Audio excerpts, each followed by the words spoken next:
And when I came to Canada, it was really tough because I didn't know what was going to happen. When I came to Canada, I didn't know anything about this city, about education, about work, something else. On the first days when I came to Canada, I was quite excited, and I think it was a mixed feeling of excitement and fear. First day, I went to a church, and they were the people that like helped me the most. They gave us counselors, and I know my counselor from when I came to Canada about after 2 months. Welfare was giving me around $600 to $700 a month.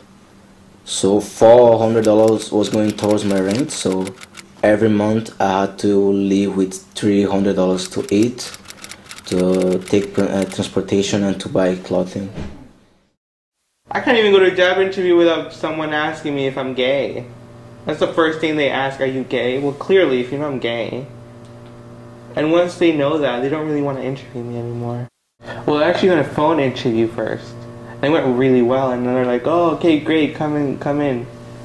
And the day before the interview, I had a show. So my hair was green because the wig was green, so I had to, and I was washing it, but not all of it came off. And I had my nails on. I got my nails done, so I don't want to take those off. Those cost like $30 to get done. No, thank you. So whatever, I'm like, okay, put my suit on, and I went. So as soon as I go shake my hand, he went like this, because he saw my nails. And then the whole time, this side of my head was green, so he kept just looking at my hair, not looking at me, not paying attention to what I'm saying. I clearly didn't get the job because I was gay. I got accepted to 5 different universities all over Ontario, but now I can't go because I have no status. I'm a refugee. I can go, but as an international student, and I have to pay international student fee. One of the schools is the tuition fee is $40,000, and I don't know how they expect someone that has no status, has no family in Canada, can afford to pay. Here in Canada, in Toronto, it's like a multicultural city, so you don't feel bad, or because you can see people from all around the world, like Indian, from Middle East, Asian, African, or South America. I feel discriminated in the gay community and in the Chilean community at the same time. Well, there's so many things happening around even in this area to gay people, but they're never on the news. A lot of gay people have been killed here, and that's never on the news. It's only the typical black man who hurts the white person.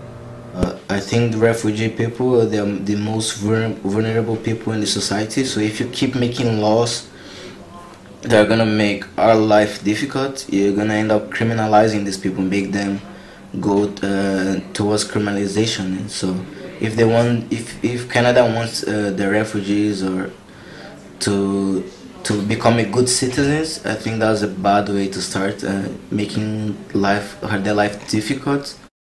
One of the things that I'm really concerned about Bill C-31 is that, for example, you have to do your first claim / interview within 15 days of arrival.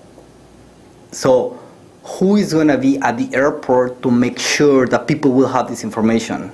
And we, the refugees, you have to wait for so many things. You have to wait for a hearing, you have to wait for documentation, you have to wait to hear about your situation. And if they keep putting all these obstacles to us, they're just making our life difficult. I think they should work towards how they can make the life of newcomers easier, not harder. Tehát tárgyalás volt az, amire sokat kellett várni, az miatt kellett.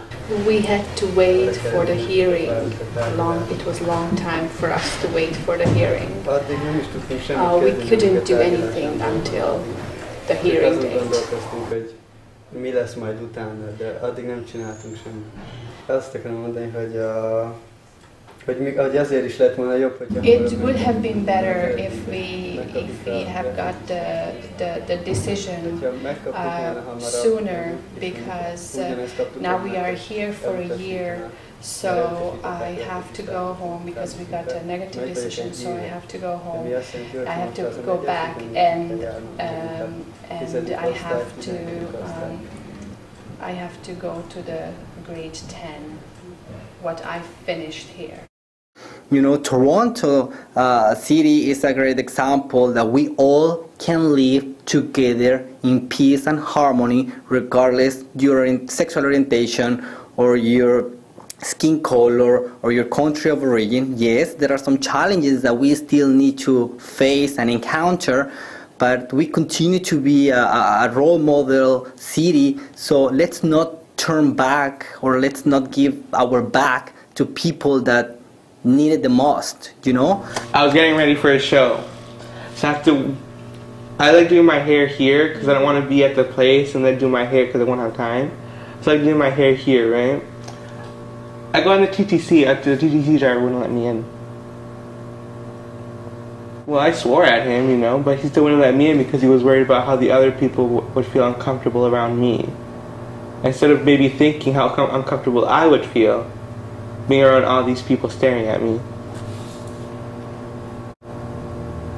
One time I was in full drag. It was winter, it was in full drag. I didn't have time to, because I wanted to catch the last bus before I went to Blue Night. So I was in full drag and I was like, oh, I was on Jane and Wilson. And I was like, oh, so the police passed by. They thought I was a hoe. I stopped them because I'm like, can you at least, you know, take me at least closer a bit to my house so I can walk the rest of the way by myself? And they just laughed at me and they just, yeah. I didn't like that. I thought these people were to serve and protect. I used to live in a city called Brampton, and they don't have adult schools that offer university courses over there. So I used to have to go to Mississauga, that's this next city, it's a city close by. And I used to have to take 10 buses a day, 5 to go, 5 to come back. And especially in the winter was very tough. It was my first winter in Canada.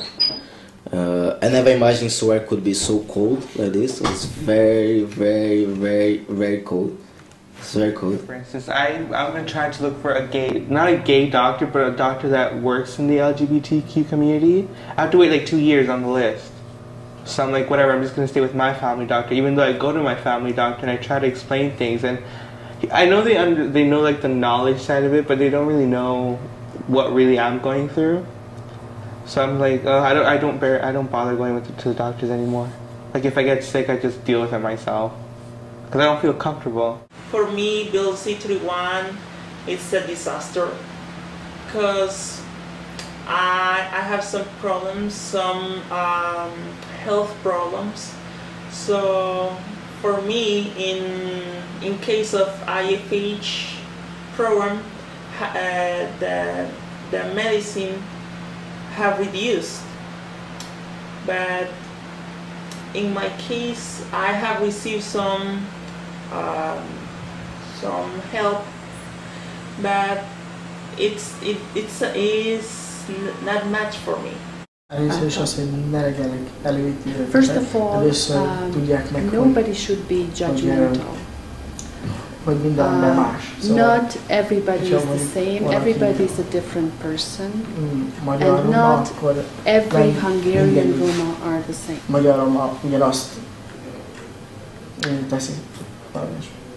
It's a big Latino community in general here, but with gay community, I just want like everyone to know that we're not really safe here.